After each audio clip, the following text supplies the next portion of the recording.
Hey guys, how are you all? It's Naimul. Welcome to another video. In this video I'm going to show you a cinematic video which is recorded with a smartphone.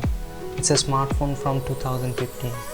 It has the ability to shoot 4K at 30 fps and 1080p at 30 and 60 fps. So I recorded all of my video at 60 fps so that I got the smoothest slow motion at post-production.